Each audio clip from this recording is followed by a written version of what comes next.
It's another week on the schedule. It has a little bit of meaning that I got a little family on the team, but other than that, it's another game to prepare for, another team to get ready for. How many players you feel like you'll know on this South Carolina team that you either played against or with? Pretty good bit. A lot of guys, from high school. Some I played high school with, some one I grew up with. But like I said, it's another team on the schedule. Is there any fun trash talking going back and forth, or do you have any fun with that? Probably not. If anything, just jawing around with my cousin a little bit, but nothing further than that. I know you guys take this team seriously before this past week, but when they dropped 52 on Arkansas, at Arkansas, does that kind of open your eyes a little bit? Well, they're a very talented team. They got a great quarterback, great running back, and great skill players, all around the ball. So, of course, we're gonna have to watch out for those guys. But at the same time, we got to bring our A game. What's the difference you see in Connor Shaw this year versus previous seasons? I feel like Connor Shaw has a better sense of exactly what to do with the ball and when to do it. He's great with his legs, he's great with his arm. He can do both. You just got to be aware of it. You guys have kind of struggled with some of the running quarterbacks, whether it's guys that are runners or maybe guys that are making plays with their feet. Can you maybe put your finger on maybe why that's been the case this year? Right now, I really can't, but it helps us, playing guys like Mariota and Aaron Murray, and guys of that nature, guys who actually can run the ball. And so it gives you a sense of exactly what a quarterback like Connor Shaw can do.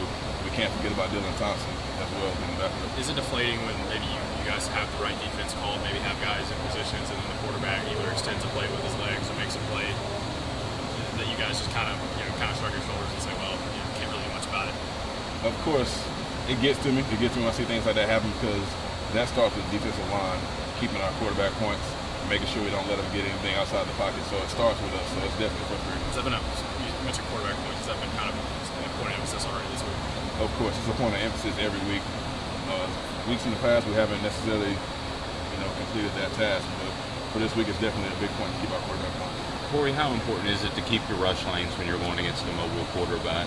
It's very important because any slip up can cost you, especially against a quarterback like Connor Shaw. He can take a little play, a play that has no yardage going, and he'll take it for 30, 40 just with his legs. So you have to have your quarterback points. Does that make it more difficult to play loose, play free when you have to worry about that? Well, of course not. You can't let the highs get too high and the lows get too low. If you're going to speed rush, make sure you keep your point. You run past the quarterback, come back. Make sure you don't give him any lanes to get out. Davis has kind of emerged as the premier back in the league. What is it about him that you've seen on film that's impressed you? I like Mike Davis. I like what he can do. He's really shifty with his feet. He can go in the gap, come back out the gap. He makes plays. He extends plays. He's strong, has a nice stiff arm to him. I like what he brings to the table. Corey, how much with Shaw does the toughness stand out? Because I know that just even a couple weeks ago he had another injury and they said he'd be out 3 weeks, and he was out there in the very next game. And I know obviously quarterbacks are football players too, but he seems to be a really, really tough guy at that position. Well, you've seen that with Connor Shaw since he enrolled at South Carolina. The shoulder injuries and being out and coming back, ankle injuries, being out and coming back. He's a tough kid. He doesn't stay out long, and he fights for his team. How much are y'all still looking for that big win? I know you can't really think about it. You got to take one game at a time, I guess. But how much does it still kind of stick at you that y'all haven't had one in a while? Well, what we've seen, especially from last week against Georgia, is that this team is believing in what Butch is telling us to do, and we're fighting hard for an entire 60 minutes. And what it's taken is for us to take that effort from last week and bring it into this week, because even though last week was a tough loss, we still have a lot of games left to play, and it's a great opportunity to come out on top. We're just doing something on the effects of realignment. I'm just wondering, are you surprised when you see how well Texas A&M and Missouri have adapted so far? Just the way they've viewed in the SEC? I think in the SEC, there's not many surprises. Every team is a good team, no matter how you look at the situation. Everybody's here for a reason. Texas A&M and Missouri have done a great job of getting better as the weeks go on and as the season goes on. So I give those guys credit, and that's exactly what we're aiming to do. Corey, who's your cousin on the team? Nick Jones. Is it someone you were close with growing up, or is he? Most definitely grew up playing Little League together, same school, same team. Aaron Murray had a 57-yard run against you guys. What was the breakdown on that? What did you learn from that may help you against Connor Shaw? Well, they did a great job of setting up the play call. I think it was a pass sets by the tackles and a quick set by the quarterback and takeoff running. He did a great job. He got the ends upfield. He got the tackles pass rushing, and it was just an open lane. So what did you learn from that may help you this week? That we can't get ahead of ourselves. Even on the pass sets, we got to have somebody on their quarterback points at all times. We lost our points. Corey, South Carolina now is at the top 25 program every single year, it seems. Are you old enough to remember when they were really, really bad and they were a last place team every year, or are your only memories of them as a good program? That's all you remember is the good times from those guys there since the old ball coach got there, right? Two more. How much do you believe in a team kind of learning how to win? I know every game is different, but is there just a general vibe? You see those teams, the championship teams always go through 1 or 2 games that they got no business winning and they win them. And y'all have been on the short end of a lot of those kind of close games lately. Is there a value in learning how to win? Does that matter? It's definitely a value in learning how to win. And as Butch puts it, last week our preparation for Georgia was the best week of preparation we've had all week. And I think that plays a huge role in getting wins on Saturdays.